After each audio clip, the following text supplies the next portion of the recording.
Today we're going to discuss the number one vitamin depleting food in the world. Can you guess what it is? If you answered refined starches, you'll be correct because the answer is actually not sugar. If we look at how much a sugar depletes you of certain nutrients, a starch will deplete you way more than a sugar. We're talking about refined rice flour, tapioca flour, corn flour, modified cornstarch, maltodextrin, and modified food starch. In order to process or metabolize or break down a refined starch and turn it into energy, it requires certain nutrients. One of the big nutrients that is needed to metabolize starches is vitamin B1, thiamine. Another question that you might have is, why is a starch worse than a sugar as far as depleting nutrients? A person consumes much less sugar than starch in their given diet. An average person consumes about 150 pounds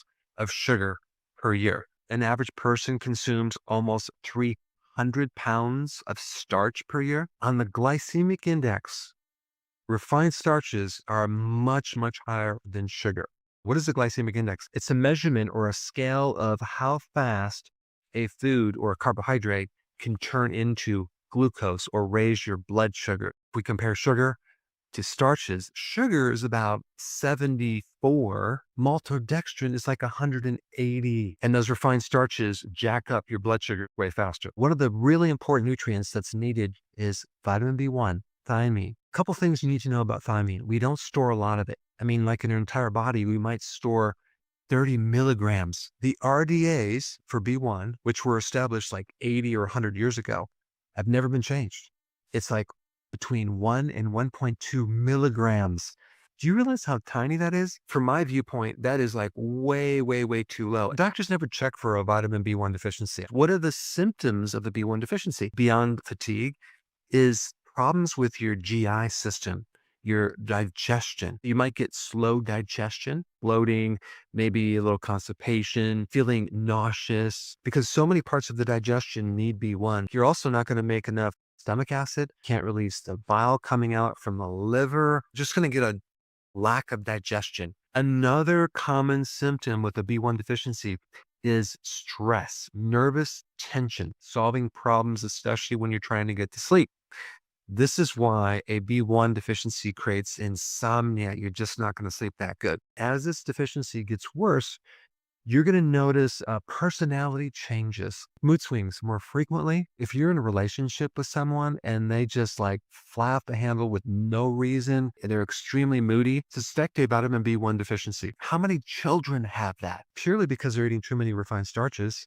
They need a lot of B1. Women that are pregnant are more susceptible to a B1 deficiency. One of the big symptoms that they get right off the bat is feeling nauseous. If you yourself are pregnant or you know someone who's pregnant and they get nauseous, make sure they take more B1, because also that infant needs B1 too, especially in the early years. In infants, they can have what's called a hoarse cry, where they're trying to cry but no voice comes out. Muscle twitches, can't get enough air. Your breathing is going to be off. I wonder how many people with sleep apnea just have a vitamin B1 deficiency. All the starch that comes in the body that breaks down the glucose, it can't be used as energy. So then it's converted to lactic acid, which shuts down the oxygen. It makes the body more acidic, which is going to affect the breathing.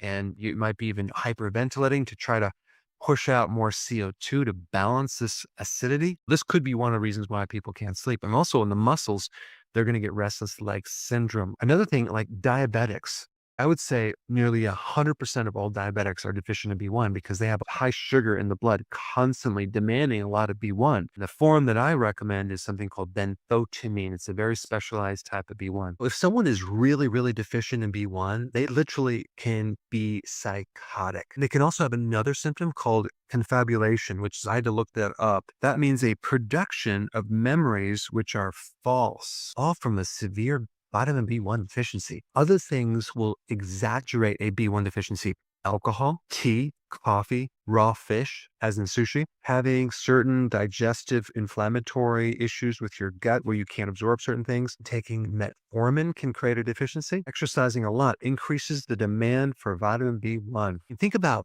how many athletes are using maltodextrin as an energy source but without B1. And on top of that, they're exercising like crazy. But what are some foods high in B1? Whole foods. You can get B1 in meat. In fact, the meat that has the highest source of B1 is actually pork. Meat, liver has B1. Eggs have B1. Sunflower seeds have B1. Sometimes you'll hear that refined grains are a good source of B vitamins. That's only because they're adding them in there through the fortification process. I definitely don't recommend taking a synthetic B1 product. I recommend taking a natural B1. The name of the natural B1 is called Thiamine, and it's from garlic. It fixes a lot of nerve issues.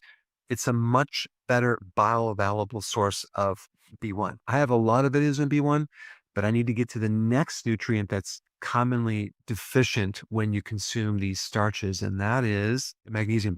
Magnesium is another cofactor involved in this whole process going from starches to energy. What's really interesting about magnesium is it's needed to allow for B1 to work. If you don't have enough magnesium, guess what? B1 can't work either. In fact, your vitamin D won't work. The other thing that magnesium does is it helps control calcium. Calcium typically causes contraction of the muscle. If there's not enough magnesium, you're going to get more contraction of the muscle. What do you call that? A Charlie horse. Muscle spasm, which usually occurs in the early morning because that's when you have the lowest point of magnesium. Magnesium is important in regulating calcium because if there's too much calcium in the wrong place, you can get a lot of problems. Calcium that builds up in the arteries, kidney stones.